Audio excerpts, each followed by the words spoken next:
gets up to the 30, the 20, 10, 5. Torrey Horton back to the end zone. 48-yard play. Guess who?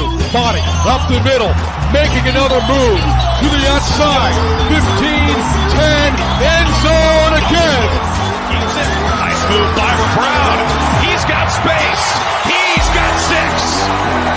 35-yard touchdown for Byron Brown. A record-setting night for the South Florida quarterback. Down so far, a little bit of a high snap. Genty right up the middle. Genty has room. Ashton Genty, give him 6. Second and long. Lagar tries to pin it in. Ramos, it does. Ramos stays up. The Suns offense 4-3 wheels. Incredible effort for Ramos. The G5 Hive. All G5, all the time. Welcome to the G5 Hive Live. We are excited to bring you the G5 college football coverage you love each and every week. I am Luke, and I am joined by my co-host, Justice. If you are watching us on X, please hit that like. Sorry. If you're watching us on X, please give us a follow, like, retweet. If you're watching us on YouTube, please hit that like and subscribe button. If you're listening to us in podcast form, please rate and review. Justice. Another week in the books. I mean, it's only been 2 weeks, but it's going by quick. It's going by super quick. Savor it while it's here. Had a big day today. Today was my daughter's 4-year birthday, so we did a little family thing. So that's why we're a little bit late. We're fashionably late. I mean, I know it's not my daughter, but she was like a little bit fashionably late getting to bed. So she got all sorts of like princess dress up stuff. Did all sorts of dancing. It was a great time had by all. Enough about me. I want to hear about your experience this weekend. You went to ODU, ECU. You had media credentials. Tell the viewers a little bit about that. Well, first, happy birthday to your daughter. Thank you. It was, I don't know, like it was interesting, I guess. I had a leg pass where I could get on the field if I wanted to. But like the interesting thing I found, like they don't really like tell you like, I don't know, like the do's and don'ts. And so I'm not well versed in any of those kind of things. And so I'm just kind of like sitting back and kind of trying to take things in, right? And kind of feel my way through it, so to speak. I did go on the field, but I didn't go on the field till like way after the game. You're supposed to go out there for the coin toss and stuff. I don't know what he gave you that message. You're supposed to do that. No. Definitely not supposed to do that. I mean, I get the general feeling like they only want you on the field like during the game if you're taking pictures and stuff. And like, I don't know. I just had my phone. All these people got these nice big old cameras. I really didn't want to sit there with my phone, take pictures. But anyway, so I set my season tickets for the game. And so my plan was to go to the post-game press conference. Well, I had like a general idea of where that was. I didn't like know 100% because I'd never been there. And, I figured, hey, it's probably like, 20, 30 minutes after the game, it'll start. So the game ends and my seats are all the way at the top right against the press box and takes me a while to get all the way down because it was a close game. People stayed around. And so a lot of people trying to exit down the same stairs, right? So I get down the bottom, go use the restroom, try to find the press conference room. I asked several employees, like they have no clue. They're like, I don't know. I finally called Mike with the Monarchist. He kind of gave me a general idea.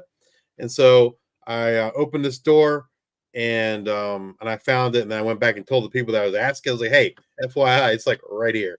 And so then I walk in the door and Ricky Ronnie's already talking. So I'm like, oh crap, right? Like, it's kind of like the kid showing up late to class. I was quiet. I tried to, shut the door really easy, and I just kind of went and sat down. And I think maybe you can see the full interview on the Monarchist podcast on their YouTube page. But I think maybe he had like 3 questions or so left when I made it in there, and I don't know. I guess I'll leave my personal opinions of how I thought that went to myself. I'm not a football coach, and after just going 0-2, maybe you're not in the happiest of moods, I imagine.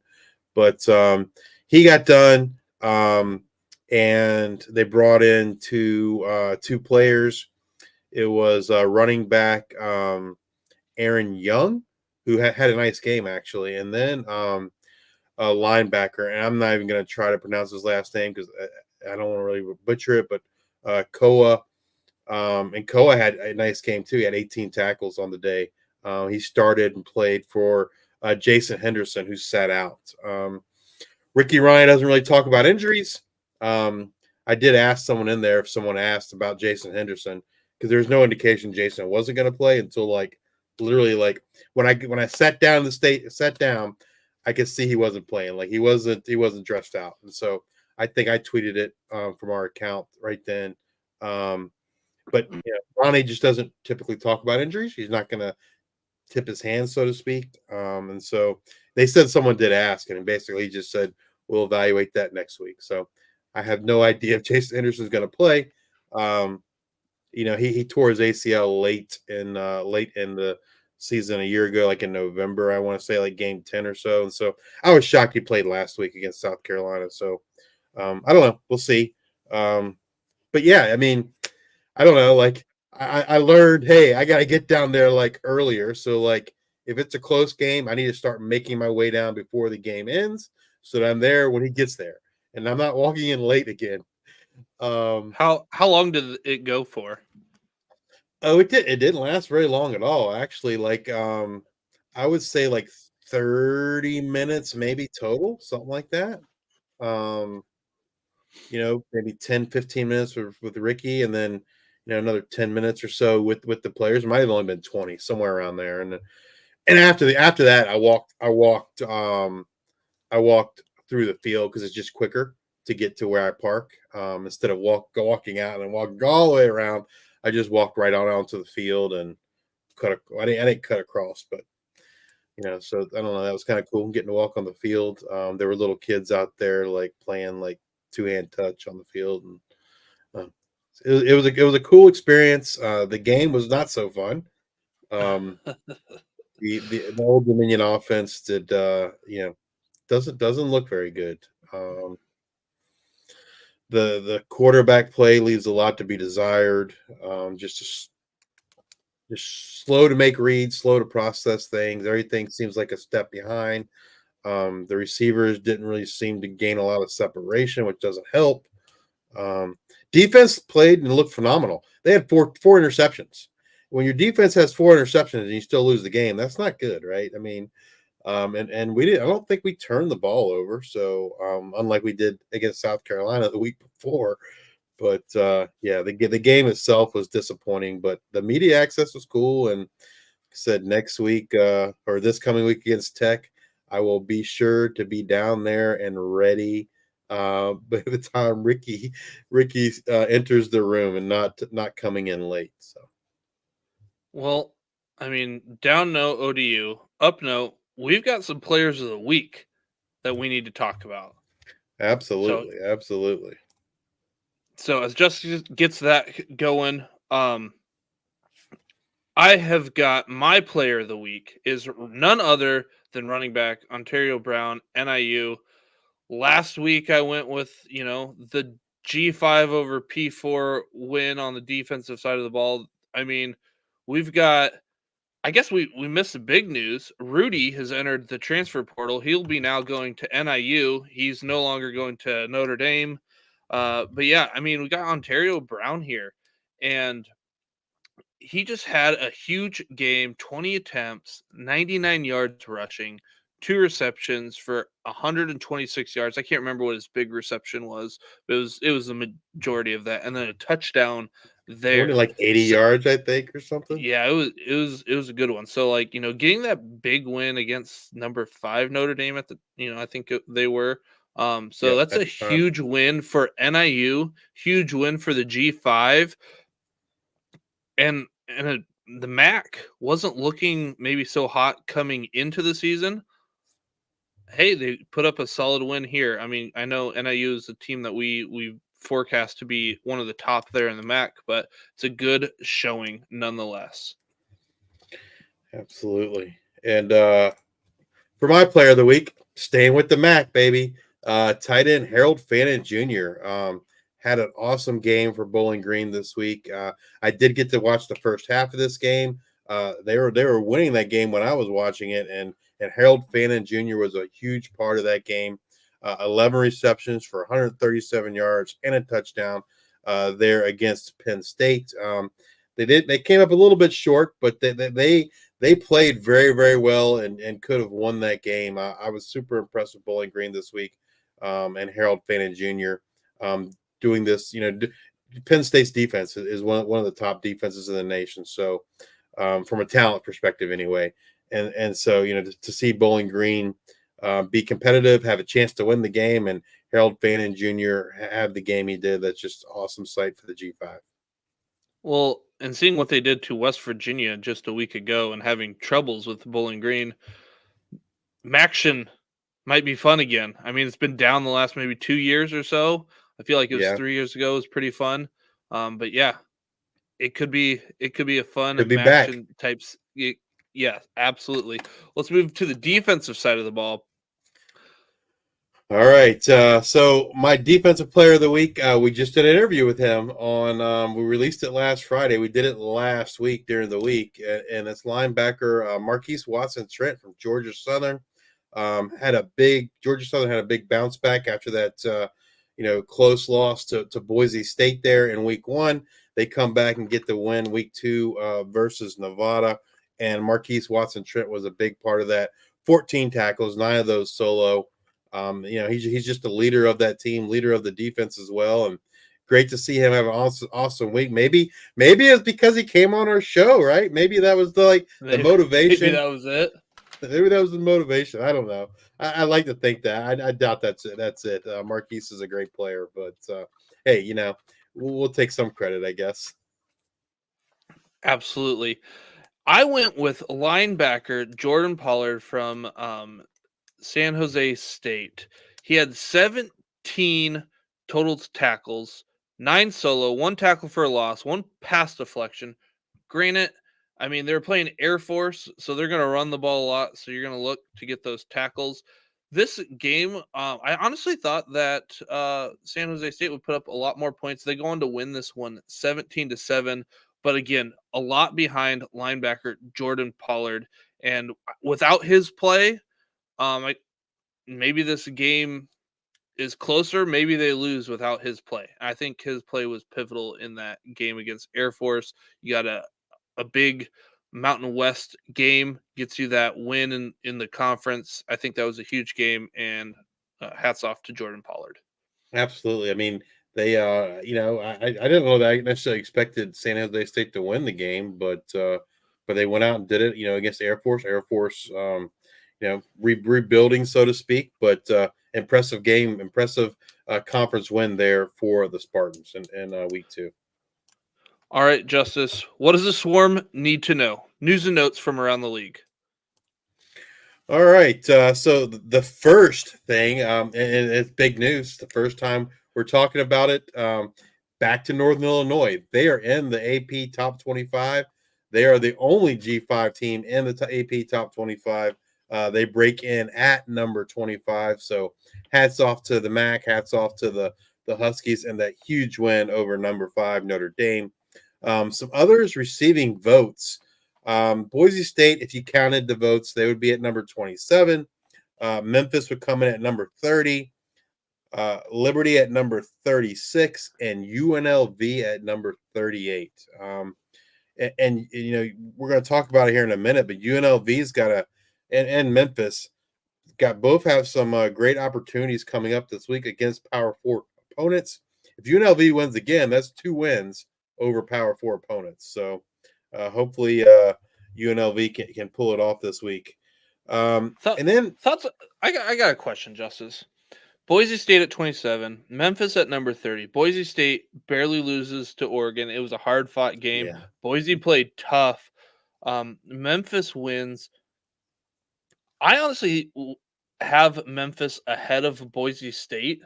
I get that how they played, but I think we're maybe overlooking like maybe how bad Oregon is. We're just anticipating them to be better than what they actually are. Maybe they will get there by the end of the season, but I think this Oregon team and how they've been playing, we had a hard fought win against Idaho 2 weeks ago. Maybe Memphis is better than Boise, and I think just because it's Oregon, people maybe put Boise like a step up. That's just my thought. Maybe that's not the Yeah, case. I watched some of the second half of that game, and yeah, Oregon did not. I mean, I don't know, they didn't look super impressive. Certainly did not look as good as they did last year. Um, Absolutely. Dylan Gabriel. Well, he missed some passes, some big time passes. He missed a touchdown to Stewart. He missed a touchdown to Holden. I don't remember on those particular drives that they end up getting a touchdown anyway, but I remember those two plays. And so yeah, I don't think Oregon is there yet. I think they will eventually get there. But I mean, the thing that impressed me the most, and we'll talk about it then, is Ashton Genty, right? Like he shredded him, man. He looked good. He looked good. Um, Absolutely. Speaking of Ashton Genty, a couple interesting facts. So there are 134 Division One FBS football teams. Boise State running back Ashton Genty has more rushing yards than 110 of them. So Ashton Genty by himself has more rushing yards than 110 teams do total.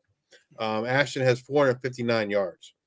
Ashton is also the first player with 9 rushing touchdowns in the first 2 games of the season since running back Ricky Williams from Texas. And do you know what Ricky Williams did that year? Tell me. Won the Heisman. Well, the Heisman was a different thing back then, but I totally anticipate that Ashton Genty is going to get that call to go to New York. And I think that those Absolutely. voters are going to fall in love. We haven't heard the story about Ashton Genty. I guarantee when they get to New York, there's going to be the talk about how he used to go to school in Italy and was mere miles away from where Kobe Bryant went to high school or went to school when his dad was in the military. There will be this whole thing. I can't wait to hear about it. Interesting fact if you didn't know that. Absolutely. All right. Now we're going to get to some injury news. So East Carolina receiver Chase Sewell, he missed week 1. He was back in week 2. He didn't do a whole lot in the game. From an offensive standpoint, Rahaj Harris was really the only one that kind of stood out to me in that game. Jeff Garcia did not look good. He didn't seem like, from my perspective, to like hyper target one particular player. I think Winston Wright might have led them in targets, but yeah. So Chase Sewell missed that week 1 game due to a hand wrist injury. Wide receiver Jeremiah Ballard, Tulsa, was expected to be a big part of that Golden Hurricanes offense this year. He's going to miss the remainder of the 2024 season with a knee injury. Running back Sutton Smith, Memphis, it was confirmed on Saturday that he too will miss the rest of the season with an injury. So going back to like what this means, Jeremiah Ballard, Camden Benjamin, going to be that hyper targeted, probably number 1 number 1 target, guy. and I would assume Zion Steptoe is probably the number 2 now. Yep, and then Sutton Smith. There's a lot of talk that him and Mario would be splitting. They really wanted Sutton Smith to, be that a guy there. Well, maybe this means Mario, all the way here. Yeah, in 2024. it's good. It's good news for Mario, right? It's probably less time he will be sharing. He did lose some goal line carries to Brandon Thomas, but like that should be expected. Brandon Thomas is kind of the goal line back. That's the role he served Same, just last like year. But last year. Yep. but Mario still had 2 touchdowns in the game, and so yeah, it's good news for Mario Anderson, friend of the show as well. So look for maybe even bigger season there for Mario with Sutton gone. Tight end John Michael Gillenborg, Wyoming. He has missed weeks 1 and 2 with a lower body injury. We probably won't know anything again for him until Saturday. And so stay tuned. But I don't know. Like I feel at this point, like you don't insert him into a fantasy lineup if that's what your concern is until he shows he's on the field, right? Fullback Dylan Carson from Air Force got injured early in the game week 1. He missed week 2. He was removed from the depth chart prior to week 2, and we don't anticipate him suiting up in week 3 either. Air Force is another one of those that's pretty tight about injuries, but just kind of reading between the lines, we expect Carson could be out for a couple weeks. Quarterback Jack Turner from Louisiana Tech got injured in week 1. They had their bye. They had a bye week this past week. So we'll hear more later in the week to see if he's ready to get that start for Louisiana Tech in week 3. Max Brown, Charlotte. We expected big things out of him this year. Transfer from Florida. Actually had a great from a statistical standpoint. I guess had a good game week 1. But he will miss the game next week against Gardner Webb. It looked like he had like a sling or maybe an air cast on his throwing arm. And Coach Biff said he had a significant injury. And so in his absence, that will be Deshaun Purdy there making the start for the Charlotte 49ers. Torrey Horton left the game versus Northern Colorado with what looks to be, we found out it's a groin injury. Head coach Jay Norvell said today that Horton is sore, but he's hopeful that he'll play against Colorado with that groin strain. So we'll kind of keep eyes on this as they prep for that big in-state rival game with Colorado. Running back Braden Bennett from Coastal Carolina left week 2 injured. It sounds like he could have come back in if they needed him. They were playing FCS William and Mary, and so they just kind of left him out. But we'll see if we hear anything else about Coastal Carolina running backs. But they typically rotate anyway, right? So that's not that shouldn't be too big of a shock to anyone. Spencer Petras, Utah State. He missed week 2 against USC, and it looks like he may miss week 3 as well due to the ankle injury that he suffered in week 1. But he could be back for week 4 against Temple. Bryson Barnes is expected to be the starter in his place. They play quarterback.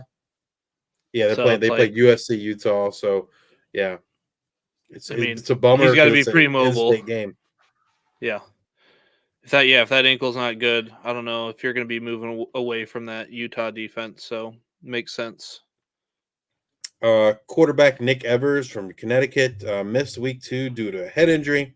Sounds like it's going to go up to game time again this week. But Joe Fagnano had a heck of a game in his place, right? And so, you hate to see someone lose their job due to injury, but it happens quite often, and we'll see kind of how that plays out. I'm trying to remember who do they have. UConn. Who do they have this? Who does UConn have this week? They're P4. I don't remember, but I feel like it's a pretty good team. Yeah, it's a pretty good team. So, I think UConn can go a couple different ways depending on if that QB battle went the way that Coach Moore wanted it to go. Like, again, they shouldn't win this week. Again, I can't remember if maybe it's North Carolina or something, but like, if they wanted Fagnano to start, well, maybe they throw Evers out there, and I mean, he didn't look super great in week 1.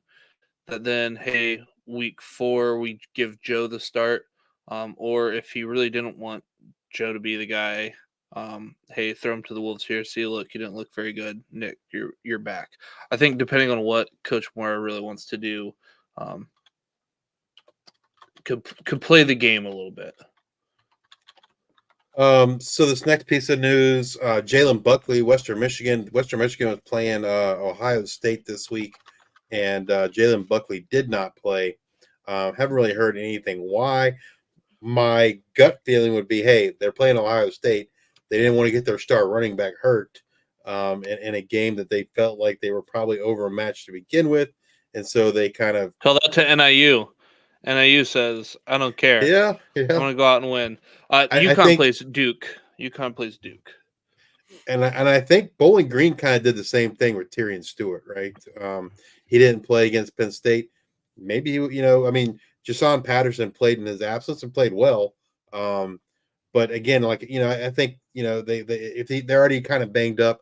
I think they're kind of looking more towards, hey, we want this guy to be healthy for MAC conference play, and so I think that was the case, in my opinion, for both Jalen Buckley and Tyrion Stewart this past week.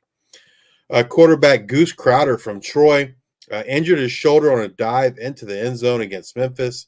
There's been no word on the significance of that injury yet, so stay tuned and see if he can get the start this week for the Troy Trojans. I watched that game, and he wasn't in a sling or anything afterwards. He was just in street clothes. So like that's a good sign as long as it wasn't in a sling. Yeah. So running back Hunter Smith, the presumed running back one from University of Louisiana Monroe, has not played weeks 1 or 2, and we've seen true freshman Ahmad Hardy kind of take control of that running back room. But Hunter Smith is expected back here for week 3, so we'll kind of see how that shakes out between Hardy and Hunter Smith moving forward. yeah, being that true freshman, you can't put the toothpaste back in the tube at this point. Like especially in the transfer portal era and what ULM has to offer there. I feel like hey, you gotta keep him out there and playing. And also, you're 2-0. Yeah. Yep. Much. I think a lot of folks surprised, right? I think everyone's Yeah. picking them 1 week 1, but I don't know that many thought that they would go and beat UAB, and they did, and they beat them. They beat them pretty soundly. Yeah, I watched that for a little bit. Something that people may not know, head coach for U of LM was an interim head coach at UAB. There before what's his name? Dilfer got the position, and I don't even know if he was interviewed for it. I know obviously wasn't selected, but that coaching staff that was there, Louisiana Monroe, took that personal, and they took it out on that UAB team this last week. So congratulations to Louisiana Monroe. Staying down there in the South, South Alabama quarterback Gio Lopez sat out week 2 with turf toe. This was a shocker.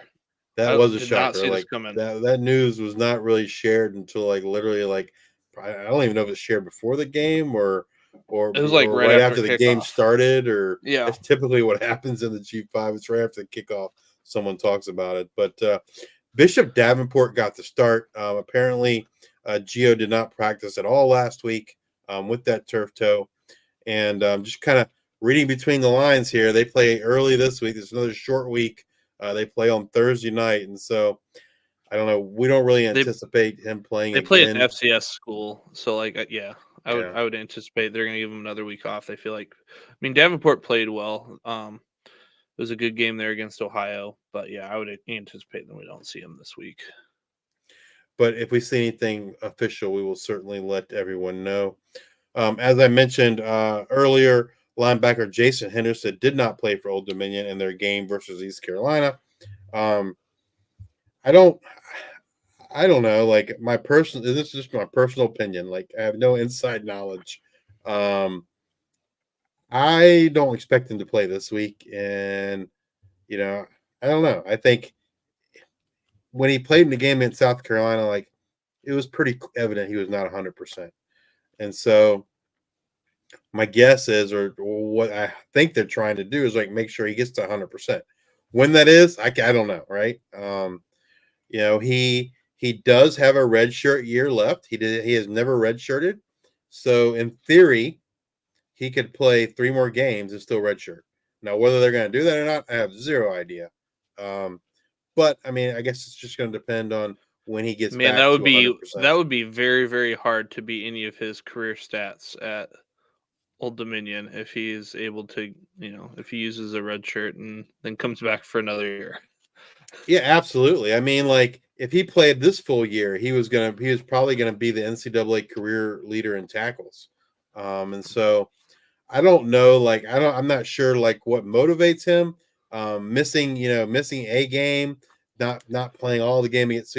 He's almost missed like a game and a half, if not 2 games, and I think it'd be very tough for him to get the NCAA record. I don't think he's going to play this week against Virginia Tech, so that's 3 games. So I don't think he can break the NCAA all tackles record in 9 games. I don't ever want to like bet against him, but that'd be a tall order. 'Cause I think he had to get like 154 or something like that to break the record. Now I will say this: the record holder, like the NCAA record holder, you know how many years he played? How many? 5, because he had the COVID year. It's Gotcha. Carlton Marshall from Troy, but he played 5 years because he had the COVID year. And so, Jason would, in effect, if he does redshirt, would really be doing it in 4 years and not 5 years. And I don't know how much that means to him. I don't know if that's an important factor in his decision making. That there's a potential, I guess, for an NFL career. I don't know. A lot of factors going into that decision, but I don't expect him to play this week against Virginia Tech. Running back Harrison Whaley from Wyoming expected to miss a Week 3 matchup versus BYU. No word on his return, but it seems like things are progressing, I guess, as expected. But we're probably still a couple weeks out from his return. Yep, that's what I'd say too. Wide receiver Ty Robinson, Ball State, expected to kind of be the wide receiver 1 there for Caden Samanza and Ball State. He got injured last year, I think, in Week 3, missed the rest of the season. Well, this year he got injured on the first play of the game, injured his shoulder. He has an MRI scheduled tomorrow, Tuesday, September 10th. So stay tuned for the results of that. And getting hurt on the first play of the game, they had a bye week 1. So this was the first play of the season, for Ball State. Yes. Yeah. Yes. And then a little bit of sad news, I guess. I mean, happy for him. This is what he wanted, but linebacker Reggie Peterson announced, I guess midweek last week, Florida International, that he is retiring from football. Was the leader of that defense, the middle linebacker. Probably had a great shot at making all conference team, maybe leading the conference in tackles this year. But for his own reasons, he decided he was done playing football. I read the it was an interesting Instagram post. Yeah, I mean, basically, just like he doesn't have the passion for it anymore, I guess, right? I guess that'd be the best way to summarize why he's retiring. And like the thing that I remember that sticks out about is like the political games that go into it and things like that, and like just I don't want to go through all the BS anymore. And honestly, going out midweek, I thought Central Michigan would put up more points. FAU kind of handled business in that game. Yes. We'll, speaking of it, let's move into our Week 2 review. So we got the G5 versus P4 matchups that we talked about last week, as well as the G5 versus G5 matchups. So what do we got there for G5 versus P4, Luke? All right, so number 17, Kansas State at Tulane. Kansas State pulls this one out, 34-27. This was a very, very close game. Ooh. Tulane should have won the game. Like the refs jobbed them. Well, that, and then they had the strip sack fumble return where Mensa just had the ball hanging out, got smacked, and they returned it for a touchdown. They had some opportunities. It was not great, but Tulane looked really good, and I don't know if Tulane, if like the Kansas State athletes just aren't maybe what they were last year, or just Tulane was that good. Like they look pretty stout this year. Darian Mensa looks really good. He sure does. I mean, he's freaking accurate passer. And then we got Northern Illinois at number 5 Notre Dame. We talked about this earlier, but this is a second G5 versus P4 win in 2024. 16-14 win by NIU. Congratulations to the Huskies and the MAC conference. On the other hand, we have App State going to number 25 Clemson and getting it handed to them 66-20. Clemson pulls this one out. I did think this was going to be a lot closer when I tuned I in. did too. It was like a blowout pretty early, so I did not keep watching much of that game. Yeah, I mean Clemson, didn't look good week one. I mean they're playing Georgia, but still they didn't look good on offense. And App State, usually always plays the Power Four teams tough. And so I was, like I said last week, I was expecting kind of that North Carolina App State games we've come to know and love the last few years, kind of offensive, who's got the ball last wins kind of deals, and that's not the way it played out, unfortunately. And then we had the nightcap, Boise State at number 7 Oregon, 37-34. Oregon pulls it out. It was a good back and forth. Boise even led at half. Good game. Had Ashton Jeanty was shot out of a cannon at one point in the game. Overall, a really, really good team, and Boise State is going to be tough to beat this year. Absolutely. I mean, I don't like you said earlier, Boise State, I don't think is getting enough credit for how close. If folks really think or really believe Oregon is as good as they're ranked, then they're way too low on Boise State, right? I mean, that's just the fact of the matter. I think truth of the matter, Oregon's being ranked where they think they will be versus where they are today. Yep. But Boise State deserves some credit for sure. And then on the graphics, if you're watching this on YouTube, these are the graphics from last week. We had to add Bowling Green at number 8, Penn State, where they fall to the Nittany Lions 34-27. It was a good game. It was. I did not get Green to watch a lot of this. leading the game early. Like I said, when I left to go to the Old Dominion game, Bowling Green had the lead. Connor Bazelak was playing well. Jason Patterson was running well for Terrian Stewart, and Harold Fannin was, just looking phenomenal out there against that Penn State defense. So came away super impressed with Bowling Green and Northern Illinois this week. Like the MAC deserves the love. And maybe the MAC's kind of fighting back. I've heard, I've heard other talking heads, so to speak, kind of say that the MAC is the worst conference in all of FBS, and I don't know. Yeah, based on this past week's performance, I don't know that. I don't think anyone. I mean, I personally would say it's Conference USA, but the MAC certainly proved their mettle this week against the P4. All right. And then going into our G5 versus G5 matchups, we had Troy at Memphis. Memphis runs away with this one. 38-17 was not even close. 38-17 wasn't even that close, honestly.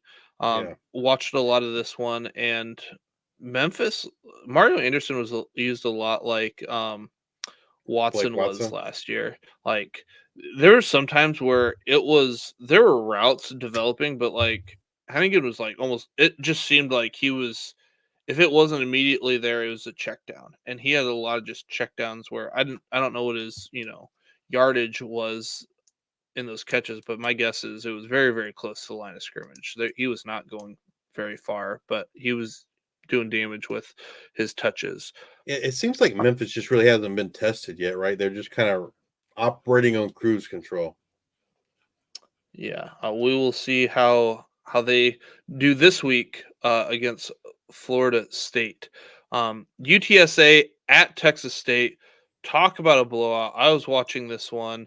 It got out of hand quickly. Texas State wins at home 49-10. UTSA looked rough. McCowan struggled mightily. I mean, it must have been real loud. Eddie Lee came in for him, I saw.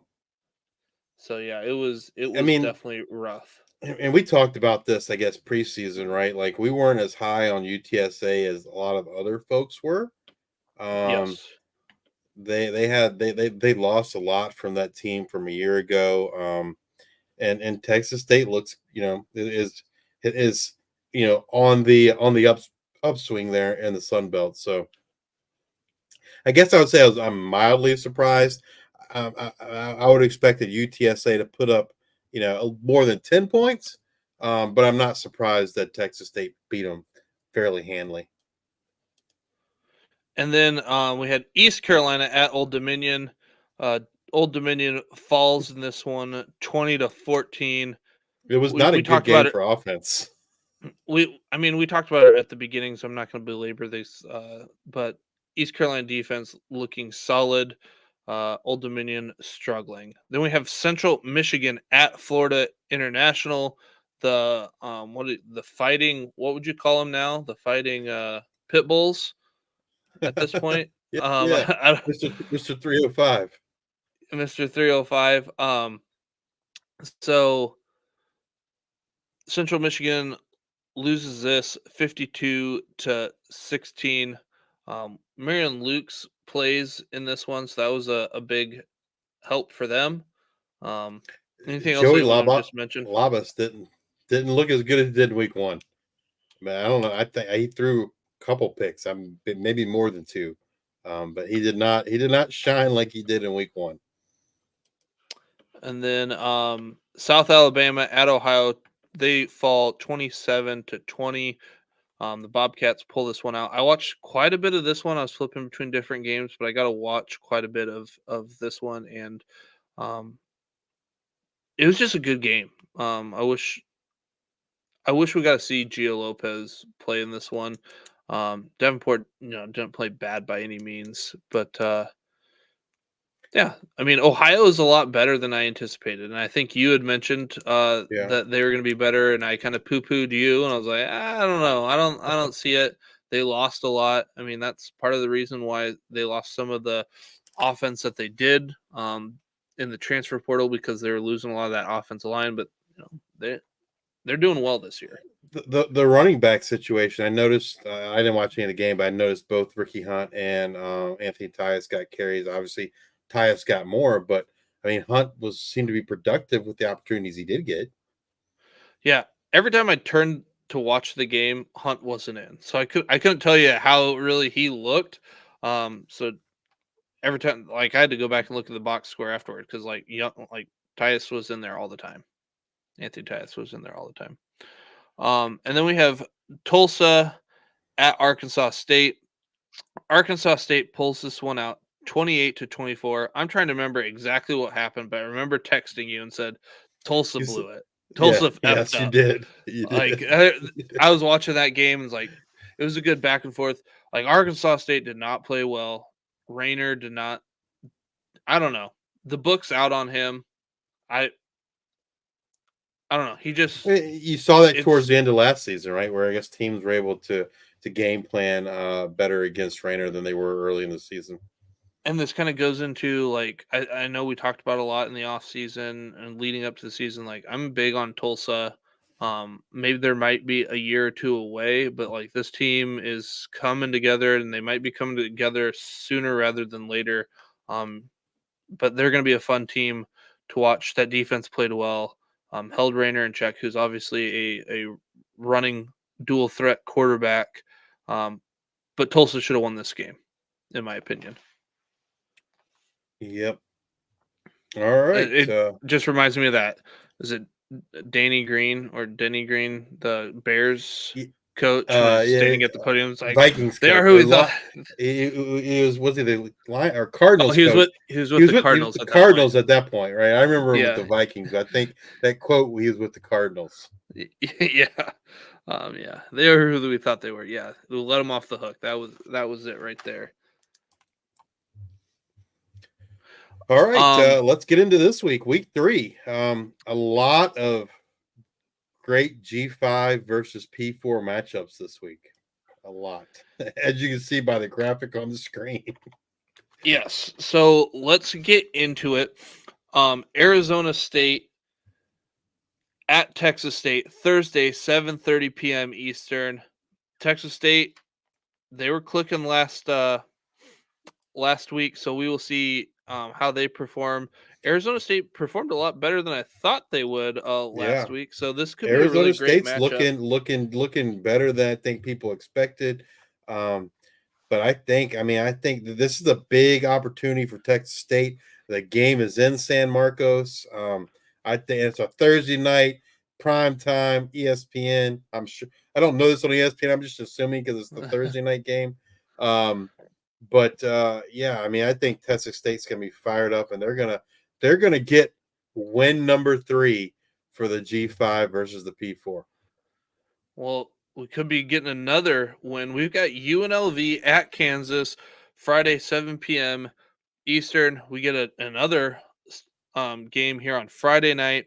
UNLV versus Kansas. They played in the bowl game, correct? I don't remember. My memory on that's not that good. I think that's who they played in the bowl game, but that was a fun game. I'm gonna have to look it back up. But Yeah, and if UNLV can get the win on Friday night, that will be their second win against a P4 this season. And so they got to be ranked, I would think, if they can beat Kansas. Kansas defeated UNL. Yeah, Kansas defeated UNLV 49-36 in the Guarantee Rate Bowl this last year. So, rematch of that game. We'll see how. UNLV put up lots of points this last week against an FCS opponent. I believe they were. I think it was like 70 some points. Sluka didn't really throw a whole bunch. Definitely did more work on the ground. But that should be a fun game to watch Friday night. Then we've got Arkansas State at Michigan Saturday at noon. I expect Michigan's defensive line to blow up Arkansas's offensive line because they have not been playing well at all. I'm terrified. We'll see how that game turns out. Michigan's not that great either, but we'll see again how that one goes. Then we've got Oklahoma State at Tulsa Saturday at noon Eastern. Like I said, Tulsa's this up and coming rivalry team. Oklahoma State kind of off to a slow start last week. Had some mistakes. If Tulsa can play mistake-free football, I maybe give them a 40% chance at right now.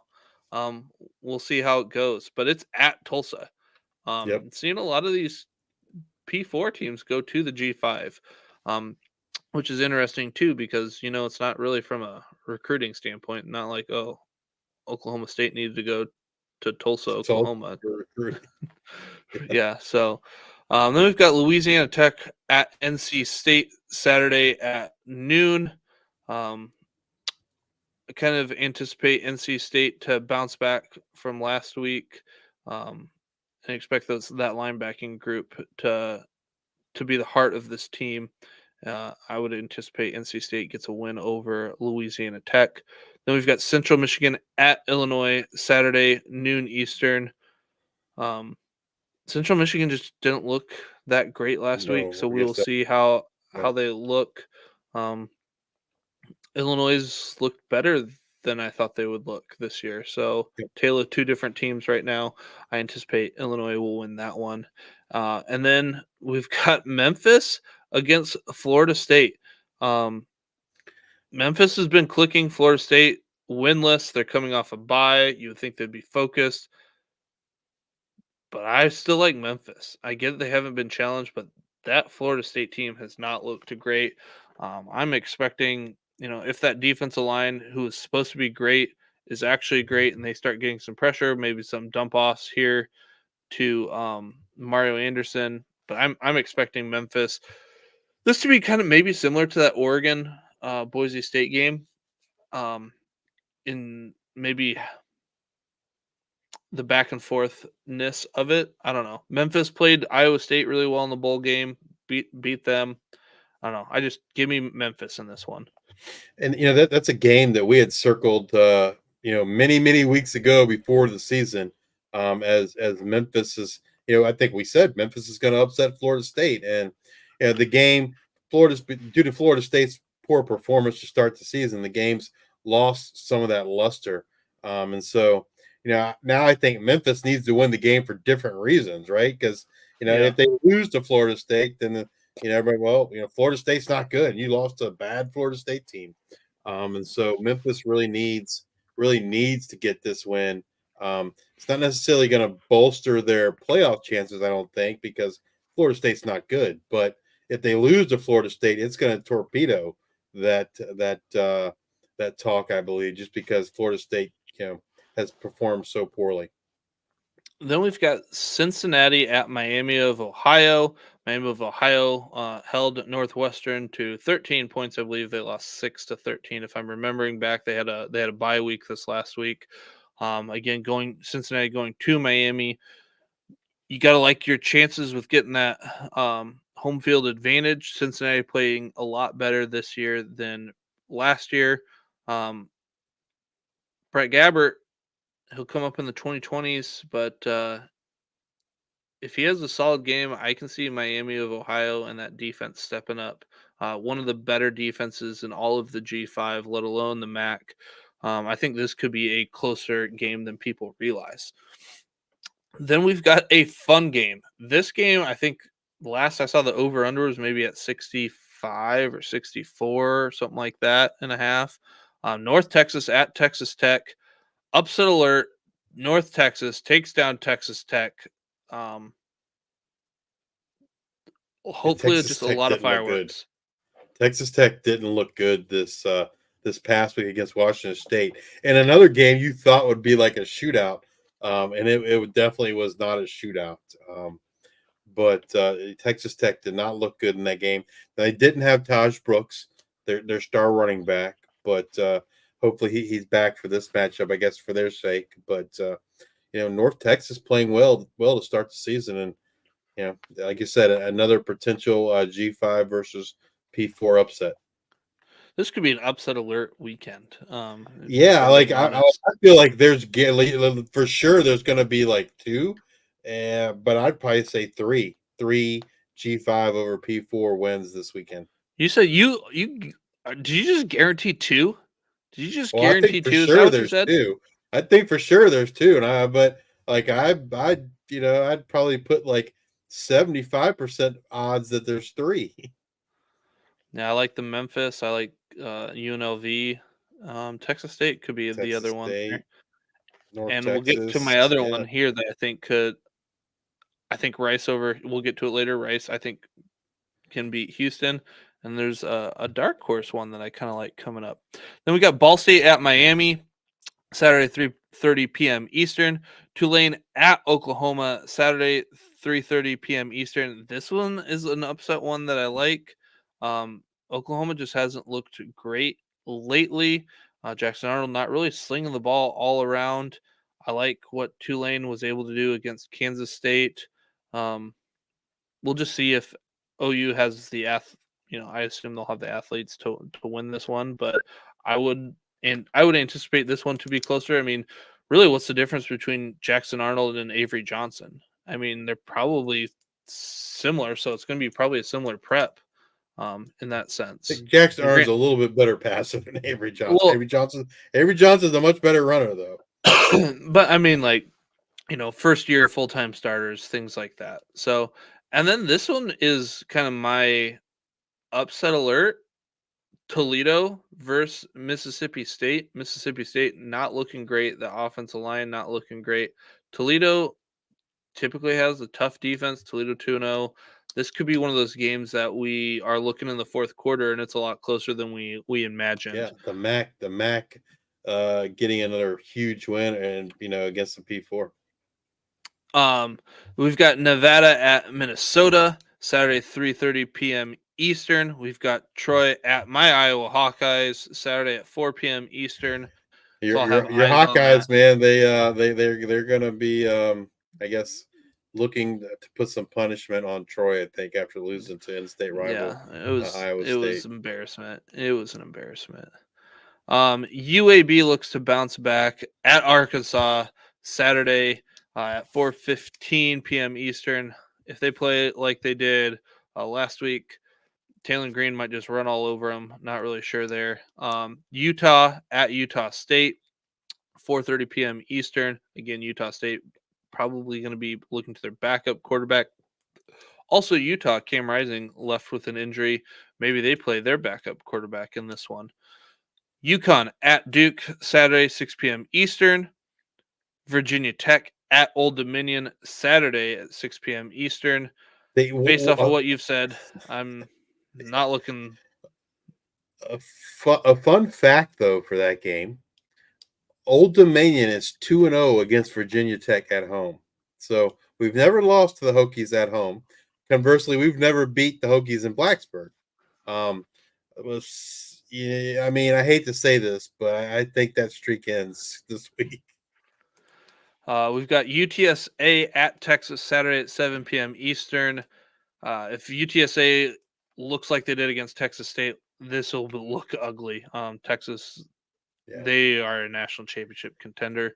Then we've got Vanderbilt at Georgia State Saturday, 7 p.m. Eastern. Typically, Vanderbilt's been one of those SEC teams. They can lose to anybody. Georgia State has been pretty solid. A lot better than maybe we anticipated they were. But I do kind of like Vanderbilt and what they've been able to do this year. Then we've got New Mexico at Auburn. Last year, Auburn lost at New Mexico. But this New is Mexico different. State. They lost to New Mexico State. But sorry for all those New Mexico and New Mexico State fans. I'm sorry about that. Iowa State, I get it. But you don't like to be associated with the other ones. Auburn just coming off of a loss. I believe they just lost. It doesn't matter. But this New Mexico team and the Fighting Dampiers could make for an interesting game here, and maybe we're seeing him run all over the place. Went over the Toledo game. Air Force at Baylor, Saturday, 7:30 p.m. Eastern. Air Force just doesn't have it this year. It's not like Baylor's super great either, but I anticipate Baylor to run away with this one. Then a rematch of the great game from last year, Colorado at Colorado State, Saturday, 7:30 p.m. Eastern. We're hoping that Torrey Horton can be back from that groin. We'll keep you guys up to date as we learn things going on in that one. It was, like I said, great game last year. Hopefully it can live up to last year's billing, except with Colorado State getting the W. Absolutely. Then we've got Kent State at Tennessee. Kent State looking rough this year. Saturday at 7:45 p.m. Eastern. Tennessee could put up 50 points by halftime, maybe. I don't know. Tennessee's putting up a lot of points this year, and Kent State is looking rougher than I thought they would look this year. Rice at Houston. Houston, not good. Woof. Rice again brings back a lot of guys. Just got a W this last week. Feeling good rolling into Houston. Give me Rice in this one. This again could be one of those other ones. Dean Connors could probably have another 8, 10 reception, 12 reception game here in this one. Give me the Owls hoot. BYU at Wyoming, Saturday, 9 p.m. Eastern. BYU going to be down a couple running backs. I'm not so sure it matters. This Wyoming team looks like a shell of itself from a year ago. Yeah, they've been disappointing. I think I expected much more out of them than what we've seen. They don't have Gillenborg, they don't have Harrison Whaley, but they've looked way worse than just those 2 injuries. And then San Diego State at California. Maybe California beat Auburn. Maybe that was the game. I think they play at 10:30 p.m. Eastern. We'll see what San Diego State looks like against that defense there at Cal. Then we've got our G5 versus G5 matchups. We've got App State at East Carolina, Saturday, 4 p.m. Eastern. App State looks to bounce back. East Carolina, no offense, Justice, ODU obviously not looking great. ECU's defense is good. We'll see what this App Team State looks like because I believe the week after they play Liberty, right? Yeah, I'm not sure when they play Liberty on the schedule. East Carolina, like I don't know, like defensively, they're pretty good. Offensively, I was not impressed at all. Jake Garcia did not look good, as evidenced by his 4 interceptions, and they were all his own fault. Like they were just like very bad decisions. Yeah, I was not impressed with the Pirate offense. But in-state rival here to North Carolina. G5's getting it on, and so in those kind of games, you know usually things the unexpected can happen. But definitely, I like App State to bounce back in a big way this week against East Carolina. And then we've got Florida International at Florida Atlantic, Saturday, 6 p.m. Eastern. I'm excited for this one because I think this is a Hayes breakout game there at wide receiver. I think Omarion Hayes has a huge game in this one. Looking for that one. We've got UTEP at Liberty, Saturday, 6 p.m. Eastern. I'm also looking forward to this because Liberty got very, very lucky last week. They should have lost, yes. Just kind of like the Sam Houston game last year. UTEP, the up and coming team, I think they lost to an FCS team last week. They did lose to an FCS team this past week. So like this would be like quite the upset, but like I don't know. I'm just not there. Liberty did not look good against New Mexico State. They should have lost the game. Thankfully, they have Quentin Cooley on the team, and I don't know, I don't know if the coaching staff what they were thinking. Quentin Cooley was clearly hey, you need to give him the ball more, and they waited until the fourth quarter to do it. And now he rewarded them. 2 big touchdown runs there to get that victory for Liberty. But man, they did not look good. Then we got Western Kentucky at Middle Tennessee, Saturday at 7 p.m. Eastern. This one we'll see what Western Kentucky's made out of. They looked a little bit better last week. Obviously, they weren't playing Alabama, so that helps. Middle Tennessee bounced back. Holden Willis, came back to the guy that we kind of thought he was going to be. Still waiting for Amari Kelly, though. Yeah, still waiting on him. Auburn transfer. The one I'm excited about here, is Hawaii at Sam Houston. I think we might just see fireworks. I'm hoping just see the ball just flying around the yard in this one. And then New Mexico State at Fresno State.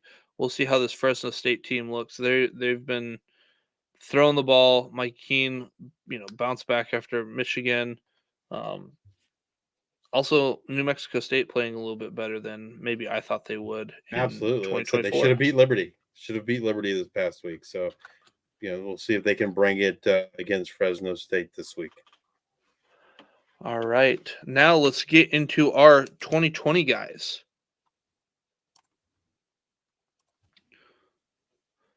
Quarterbacks. JC French. I guess let me preface this. This is your first time watching us. 2020 guys, week 2. So they are leading in pass attempts and passing yards. If they're in the top 20 in both, they have made this list. So let me do that again. JC French, Georgia Southern. He is first in pass attempts per game in the G5 with 43. Technically second. Gio Lopez missed week 2, so it's a 1-game sample size. So I took him out. And he is second amongst the 2020 guys in rushing yards with 28. Got Chandler Morris, North Texas, 2 games, averaging 268.5 yards passing. He leads the G5 in passing touchdowns with 7. Jalen Rayner, Arkansas State, second in the G5 in rushing attempts. Sacks not included with 16.5 per game. So that's a lot of running the ball. I anticipate that number will also go up when they're playing Michigan. Joey Aguilar comes in at number 4. What up, Brett? App State, again, I said it last week, doesn't do anything spectacular. I'm looking for things to point out. You can count on him. He's solid. He's just if you were to picture Kirk Cousins for the college side. It's almost like, hey, just maybe like Minnesota Kirk Cousins, not whatever we saw this last week with Kirk Cousins. Like, he's just solid. Like, he's going to go out there, he's going to handle his business, he's going to do what you need. You got Brett Gabbert, Miami. If I was Justice, I would say Miami of Ohio. I don't need to do that. We know Miami. Most pressures. This offensive line allowed 13 against Northwestern. We'll see if that goes down. We're not playing a P4 opponent. Obviously, it won't be this week. But of the 20 group, he has that most pressures with 13. Also, he has the most time to throw in the 2020 group with 2.56 seconds. So riddle me this. It could be he's holding on to the ball too long, right? And that could be part of the problem. Yeah, that could be something there. Jake Garcia, East Carolina, second in the G5 in big time throws with 6. He also leads the G5 in turnover worthy throws with 8.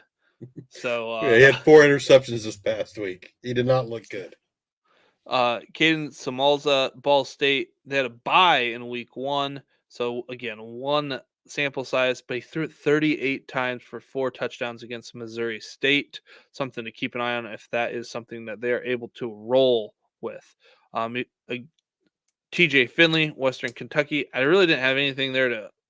The Western Kentucky offense just isn't the same as it was 3 years ago.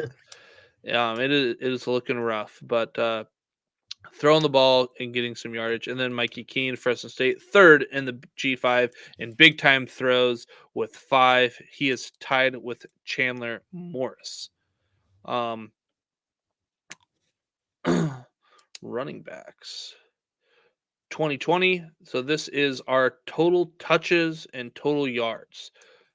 Braden, again, Ball State, Braden Sloan, 27 touches. He is a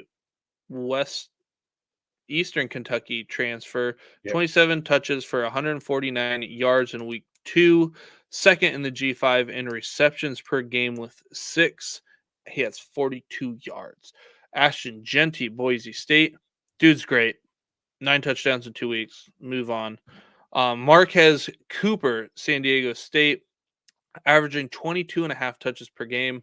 Got to follow the process. Like, even if touchdowns aren't there, if you're getting the ball and touching it 22 times a game, good things are eventually going to happen. Give me a second. I lost my spot. Ismail Mahdi, friend of the show, Texas State, 11th in the G5 in receiving yards with 28 per game, only 1 touchdown. And I see this trend continuing.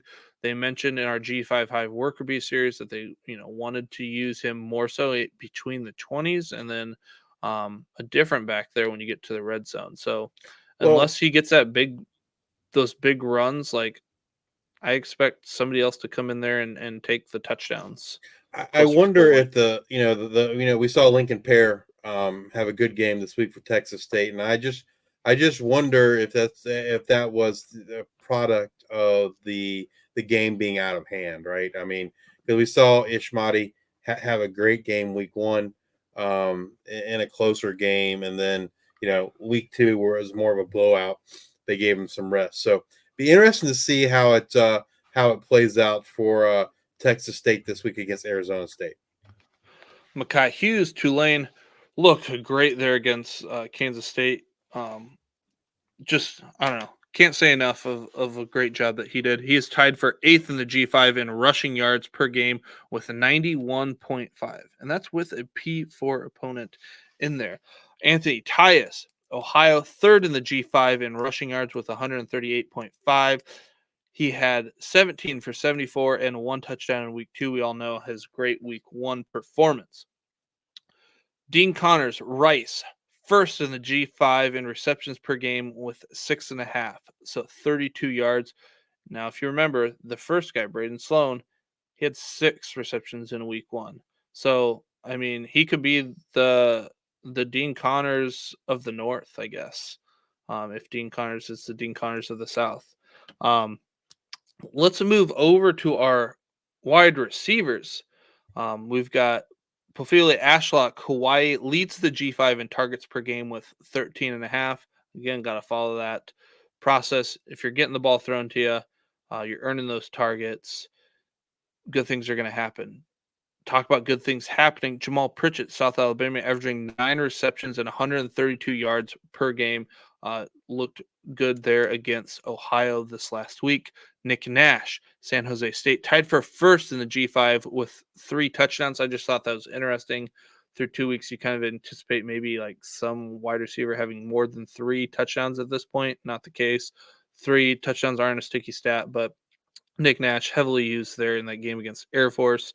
Corey Rucker also heavily used in that game for Arkansas State against Tulsa, averaging 119.5 yards and 2 touchdowns through 2 weeks. Coleman Owen, a little bit of down week this last year, but he has 7.5 receptions and 10.5 targets through 2 weeks. However, 0 touchdowns. So that's the downside there. We've got Christian Fitzpatrick, Marshall. Now this one, I don't know if did you see this highlight catch that Was that the one he was kind of like had? laying out? It was like a one-handed catch. Like he had somebody on him with one hand, and he like backhanded one-handed. If you haven't seen it, we should probably tweet it out or something. It looks great. Christian Fitzpatrick, 8 out of 14.7, 4 receptions on 10 targets through 2 weeks. If he's able to get like 2 more receptions, like Christian Fitzpatrick could be a guy that like rockets up. We'll see how conference play goes, but he's I don't know if you would put him as a sleeper, but he's a guy. He gets catches a couple more of those. The thing that's the thing has stood out to me with him is he is being heavily targeted. It's not always equating to receptions, but maybe it will, right? They played Virginia Tech this week, a P4 opponent, but that's the thing that stands out to me with Fitzpatrick is he's being heavily targeted, and it's kind of piqued my interest. Absolutely. Then we've got Damon Ward, North Texas, huge week 1. Week 2, not so much. 1 for 16. Landon Sides comes back in week 2. DT Sheffield balls out. Not balls out, but like did pretty similar to what he did in week 1. Yeah, he just had more touchdowns. Yeah, and you kind of alluded to it last week of like, hey, they're going to get Landon Sides back at some point. So Damon Ward probably takes a little bit of hit. We've got Cade McDonald, Miami of Ohio, in week 1. He had 8 for 8 receptions on 9 targets for 105 yards. Let's see if that continues here in week 3. That's something I'm kind of keeping an eye on. Luke Wysong, he was on fire. I guess heating up. He only did it for 2 weeks. Needed to take a little break. Let's see if that break lets him. We'll see what he does here in week 3. But I'm expecting a big game against Auburn. 9th in the G5 for receiving yardage per game. And then Mac Delana. I believe he was a breakout in our G5 series, or at least he was talked about. I do remember he had a big week 2, a good week 1, but big week 2, 7 receptions for 235 yards and 1 touchdown, and ADOT of 15.9 through 2 weeks. So again, Fresno State, a team that we anticipate being there in the MAC, or not the MAC, in the Mountain West Championship conversation. Mac Delana, a name to get to know. Let's move on to our tight ends. Harold Fannin Jr., Justice's Offensive Player of the Week. He makes the 2020 list for pass catchers. Enough said. Like, all right, dude's a man. So this is our 2020 targets and receiving yards here. We've got Holden Willis absent from this list a week ago. Middle Tennessee State. He's averaging 8 targets through 2 weeks. Process. The receptions might not be there all the time, but if you're getting the targets, you're getting open, they're trying to get you the ball. And honestly, when you go and you look through all the G5 tight ends, there's like 4 targets is that threshold of like, if you're getting above 4 targets, like you're on a different level. 4 is just kind of this. There's a lot of people in this 4. So Tanner Kozol, Ball State, again, only one game, but 7 targets for 60 yards in week 2. And friend of the show. And friend of the show. We got Colin Weber, Charlotte, averaging 7.5 targets and 4.5 receptions for 40 yards. He's tied for the team lead in receptions in week 1. Week 2, he was second. Now, will the Max Brown injury hurt him or mean that Purdy will just be looking for him more? Something to pay attention to. We'll see how that goes, but we'll just see how it goes. But Colin Weber, a name to know. And Dorian Fleming, Georgia State, averaging 4 receptions and 48 yards per game. Again, he's been one of the bright spots there on Georgia State, so that is a name to know. Justice, tell us what we know on the defensive line.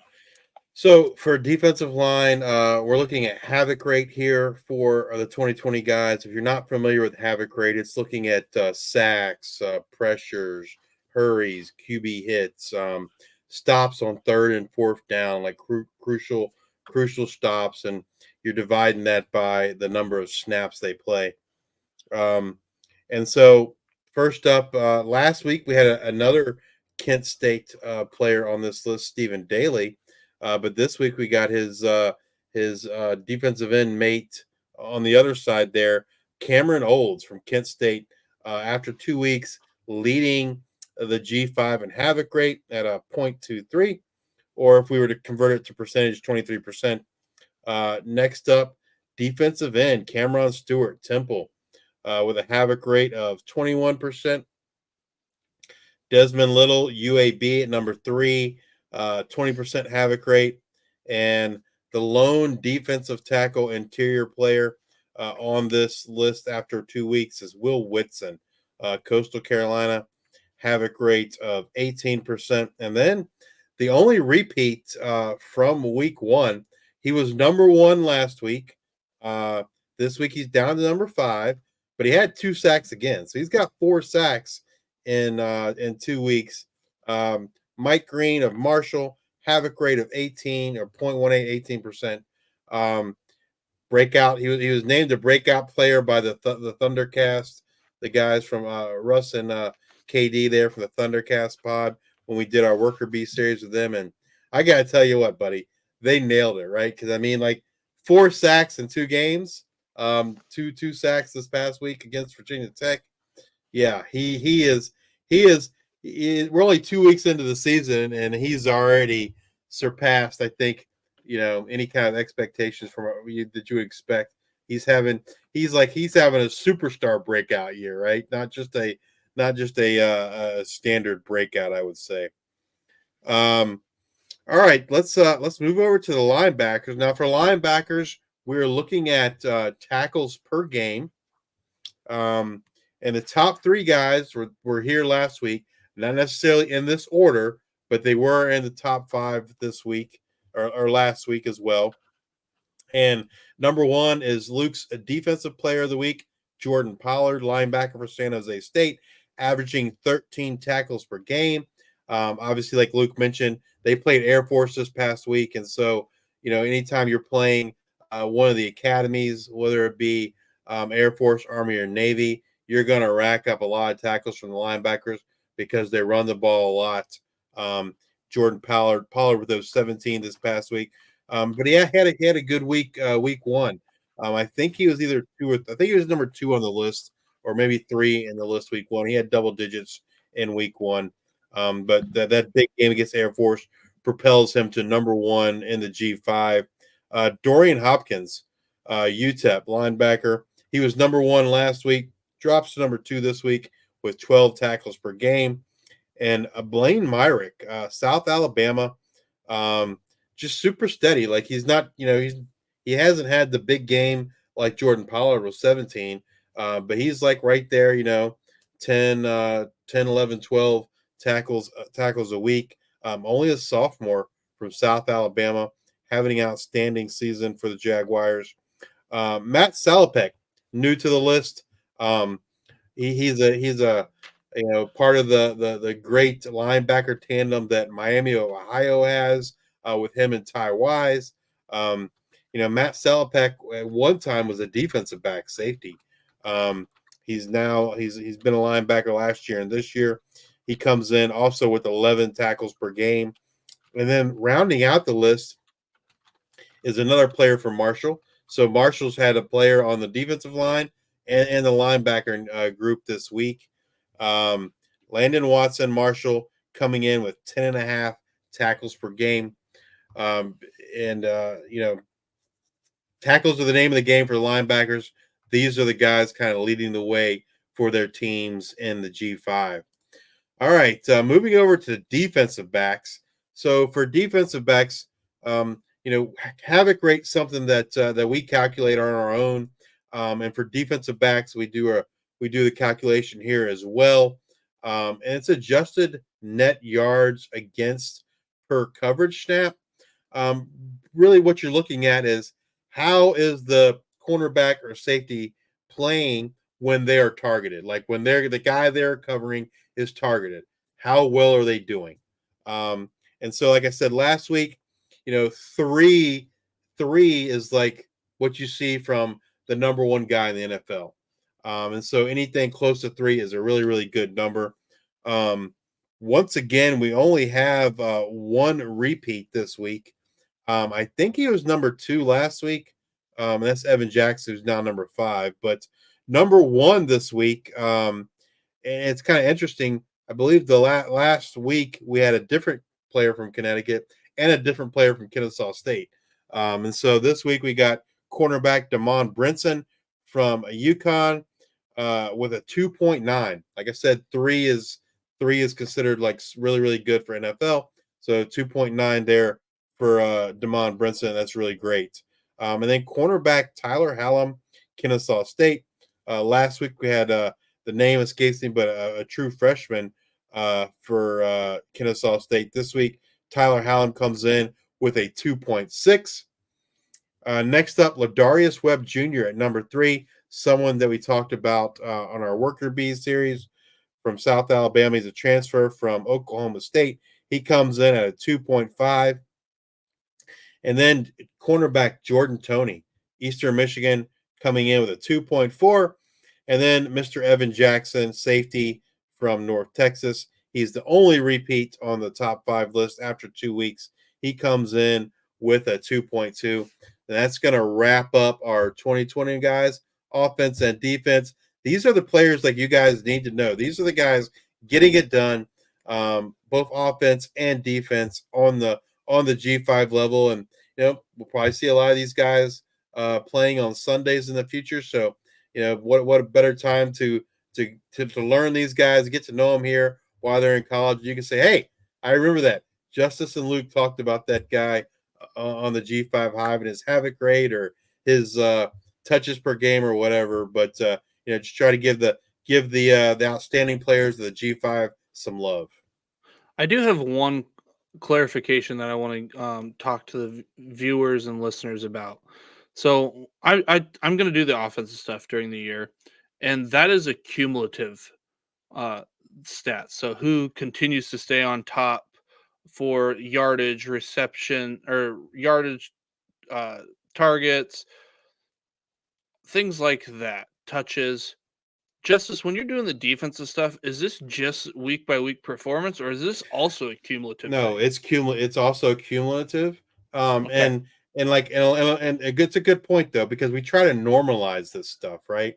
And so most of all the offensive and in the case of the linebackers, that's normalized on a per game basis, right? Havoc rate is normalized on snaps, and then the same with the defensive backs adjusted net yards.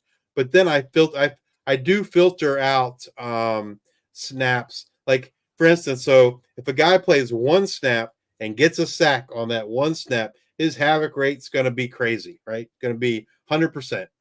And so that's not what we're looking for. And so I do try and filter. Hey, what's a reasonable expectation? So far for those two defensive stats, I've been using 30 snaps a week. So like week 1, you had to have 30 snaps. Week 2, you had to have a minimum of 60 snaps. Week 3, you'll have to have a minimum of 90 snaps. Just to trying to normalize that, right? So I'm not picking the guy that only had one sack and one snap. That would have an outstanding havoc rate. It's really not what we're looking for. Like Luke said, it's more cumulative. We're looking for, hey, who's having a great season. So that was just something I wanted to clarify. So, Justice, let's move in to the week 2 waiver wire honey. Take us away with our quarterbacks. All right. So quarterbacks this week, leading us off is Caden Samanza. They only played one game. As we said, he's a 2020 guy. Not going to belabor the point. We had an outstanding week 1, or week 1 for him, or game 1, I should say. And Caden Samanza is only 3% owned. Next up, Devin Dampier, only 13% owned. They had a bye week, so I wouldn't expect his number to jump drastically because they didn't play last week. They do get P4 Auburn this week, so you might temper your expectations for Devin Dampier, but hopefully he can get things going against the Tigers there from the SEC. JC French, this one surprises me. He's still only 1% owned. He's the number one guy on our 2020 list. Like, only 1% owned. That just seems criminal. Next up, Matt Sluka, only 11% owned. Like, that seems really low to me. The only thing I can come up with of why it is so low is because it was such a contested battle, right? Between him and Hodge Malik Williams. You didn't really know, like, up until almost game time, I guess, right? That Sluka was going to be the starter. That's the only reason I guess I can come up with why Sluka is only 11%. I've got one. I've got a theory. Somebody's not active in the league, and he's still a placeholder. He's still Lucas Linoff. Yeah, that's what it is. That's why he's only 11% on. That's my. Yeah, we should look that up and see what Lucas Linhoff's owner percentage is. Someone never replaced the placeholder. Yeah, that's a great point. And then rounding out this group of quarterbacks here is Kirk Francis, Tulsa. 0% owned. Another great option there from the G5. Sticking with the quarterbacks, Ethan Vasco didn't have a great game this week, but they're playing William & Mary, right? They're not gonna. The game is pretty easily in hand. They're not going to show too much and risk injury against an FCS opponent. But Ethan Vasco, Coastal Carolina, he is the centerpiece of that offense. He is only 15% owned. And the same can be said for Tucker Gleason, right? Like, folks were crazy about DeQuan Finn, but they're not as crazy about Tucker Gleason. And I don't know. I feel like Tucker Gleason's gonna put up similar numbers in that Rocket offense to DeQuan Finn. And folks are still sleeping on him. Only 14% owned. Skylar Locklear at UTEP, 0% owned. They had a rough week in terms of, like, they played FCS opponent, didn't get the win, but Skylar Locklear is putting up the numbers. And so from a fantasy perspective, you don't really care if that team wins or loses so much. You want to see those statistics and those passing numbers, and he's been doing that through 2 weeks. Darian Mensah at Tulane, man, like, this kid's impressive, like, super impressive, and he is 0% owned. That's another one that surprises me. He's going to light it up once they get into AAC play. And then Emmett Brown, San Jose State. That's another one I kind of attribute. He's only 0% owned. And so that's another one I kind of attribute to that. There's a quarterback battle. At one point, it was a 3-way battle. And then it kind of got narrowed down to 2 again right before the season started there. But, they're in the Craig Stutzman spread and shred offense. They're going to throw the ball around. And one thing, like, I think folks need to be thinking ahead. And that's for all the guys we're going to be talking about in on the waiver wire honey this week. And for that matter, last week and next week too, is when conference play comes, these guys are going to shine, right? You don't have those G5 or as many G5 versus P4 matchups. And so, if you're kind of looking ahead, are you picking up Devin Dampier to go against Auburn this week? Absolutely not. But you're picking Devin Dampier up when he has that Mountain West schedule, right? Which is coming up, in just another week. And so you want to be out in front of these kinds of things and adding these guys now, so you're not left behind, the 8 ball, so to speak, once they're tearing it up in conference play. So Luke, I'm going to hand it over to you for the running backs. Well, first off, Lucas Lenhoff 0% owned, so my theory squashed, not something. Well, and we know like that 0% doesn't really mean 0%. It just Right. it's Really just a really, really low number. Absolutely. Running back. So I did a little bit different than you, Justice. I noticed you had a couple guys on there that were on the 2020 list. I have decided, I guess, full transparency for you guys. Justice and I are going to kind of be going back and forth in making these, but I'm always, I think, going to be making the running backs and tight ends. We'll be talking about different ones each week. But if you're on the 2020 list, I'm not putting you as a waiver wire guy to pick up. If they're on the 2020 list, you need to be listening to the whole episode. If they're on the 2020 list, go pick them up. If they're available in your league, they're getting the opportunities, they're getting the yards. They should be a guy that is no longer on your waiver wire if you need to pick them up. So, I don't have those. I'm looking for deeper guys here. Again, under 30% owned for all of these, but like who's other people so we can uncover other gems here. And I'm going to start off with Javon Jackson, UTEP, 24% owned, workhorse, 20 carries there this last week. I mean, he's it. He's what they're using in the backfield. Go get him. Christian Washington, Coastal Carolina, 1% owned. Bennett banged up last week.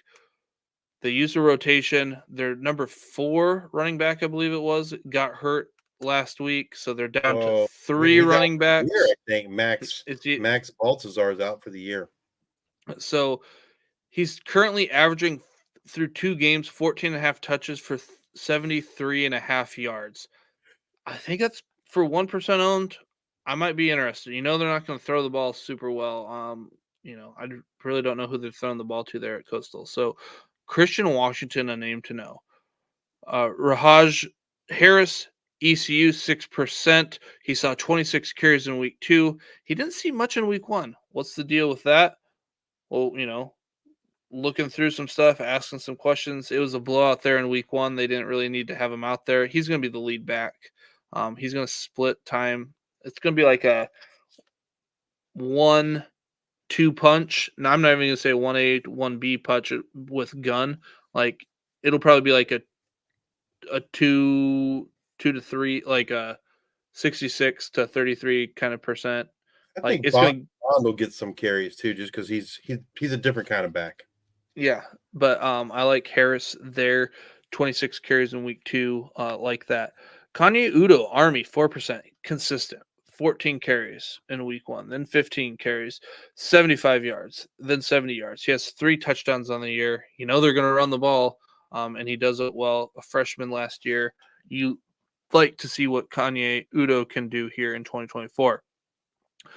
And then I left your guy here, Justice, wide receiver, running back, Trayon Sibley, Liberty, 27% owned, over 100 yards receiving in back-to-back weeks. If you're in one PPR leagues, great guy to have in a running back position, however you want to play him.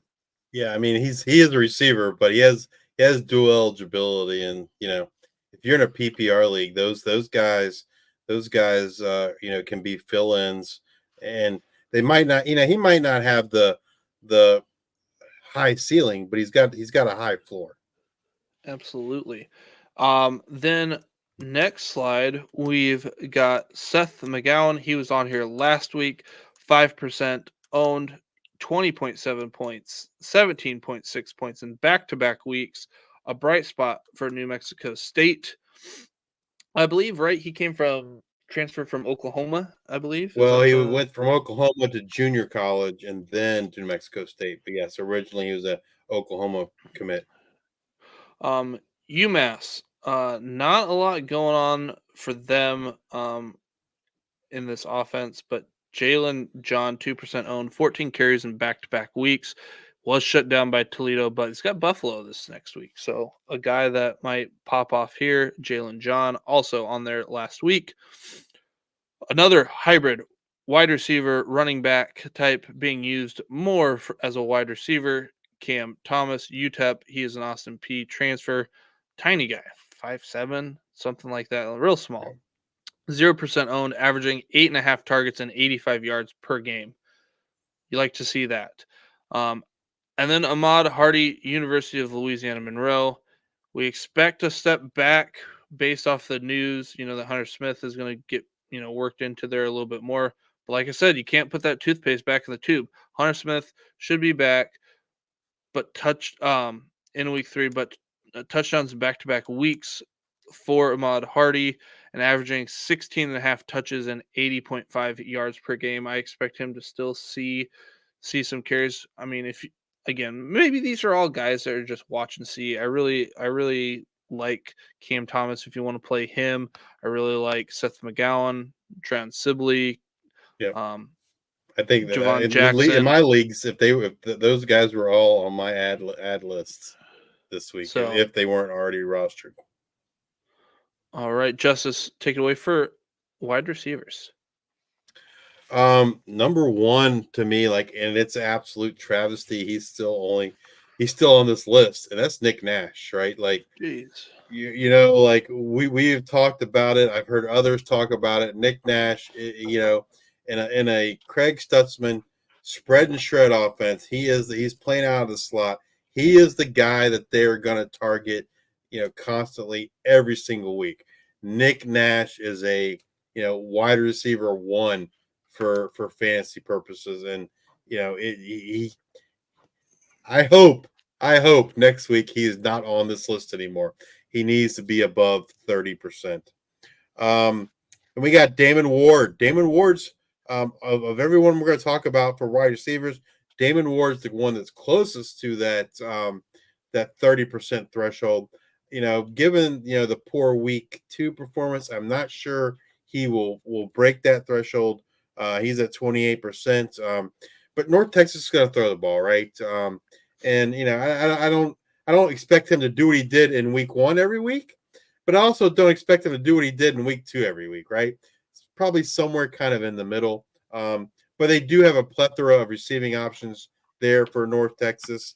Matter of fact, I'll go ahead and talk about another one here. DT Sheffield. DT Sheffield's kind of been, I guess, through 2 weeks, been the most consistent guy, right?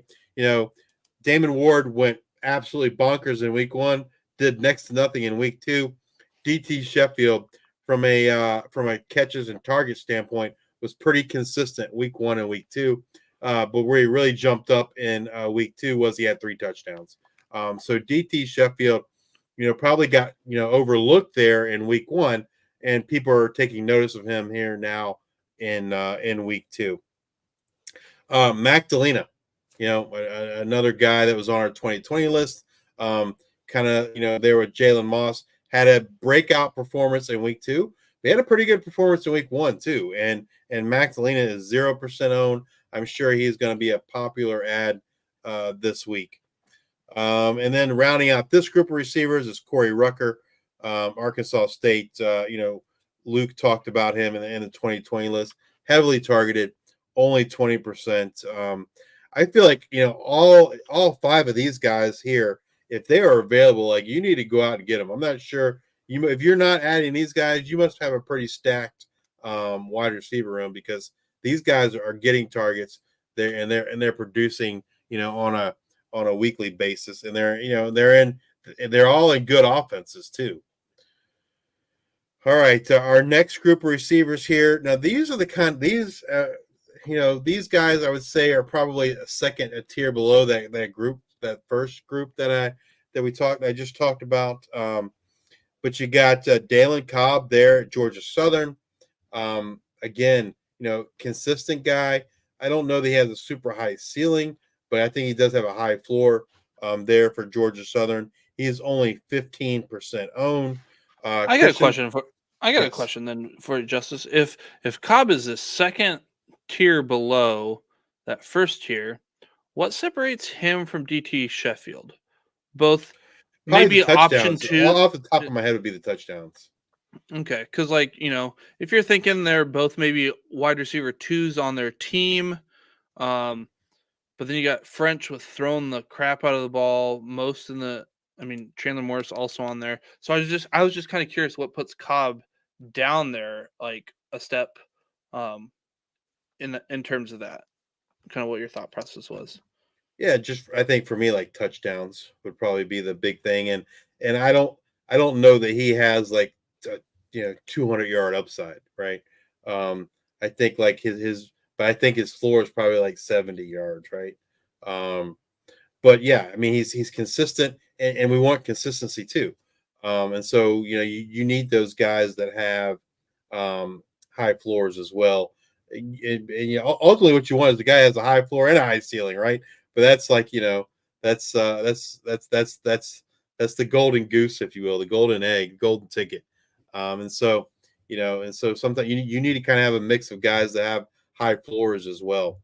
Next up, Christian Fitzpatrick. We talked about him in the 2020 list. 0% owned. Again, you look at his just stats, like they don't look impressive.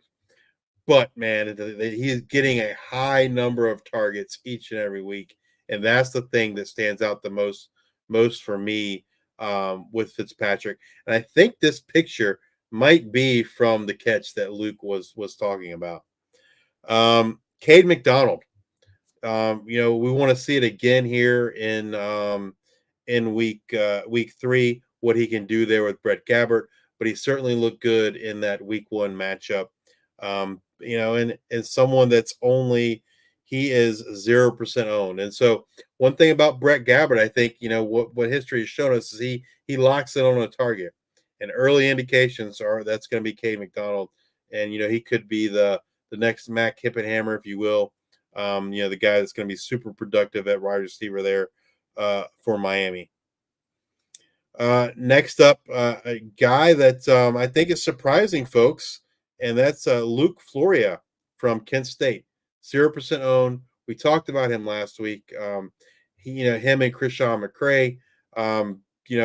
Kent State is going to be in a lot of negative game scripts where they're going to be passing the ball a lot because they're behind, and so this offense is turning into look like it's being able to support 2 receivers there with Luke Floria and Krishan McCray.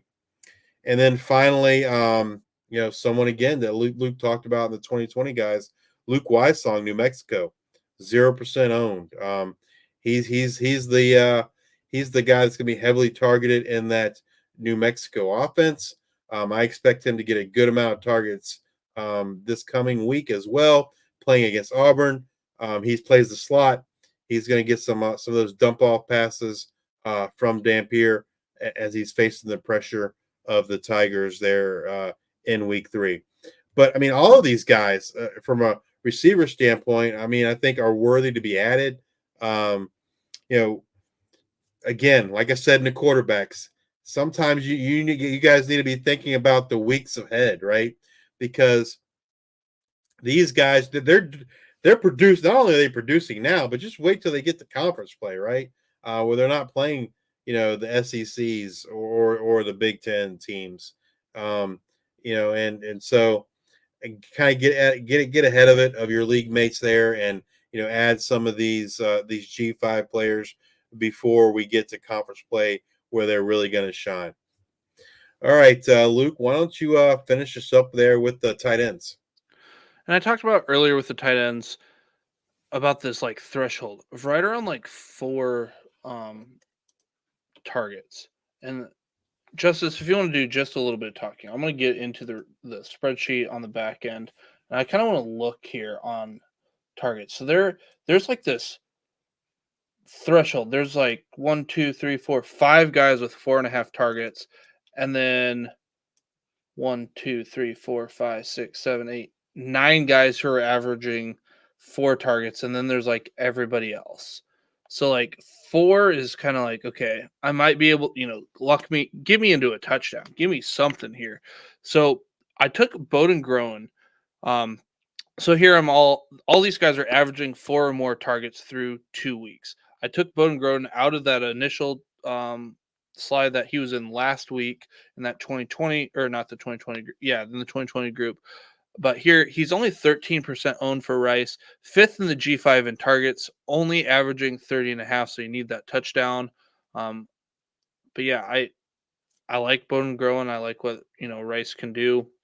So again, averaging more than 4 targets, actually 5th in G5 targets with let me see, great radio. The one thing that stands out to me this group of 5 is I think there's 3 guys that are pretty consistent, and then there's 2 guys that like they've been all or nothing. Like Grayson Barnes had a great week 1, didn't do so much this week, and then Jackson Cannon from San Jose State didn't really do much week 1, had a great week 2, and so Bowden Groen is at 6. He has 6 targets through 2 games, which you like to see.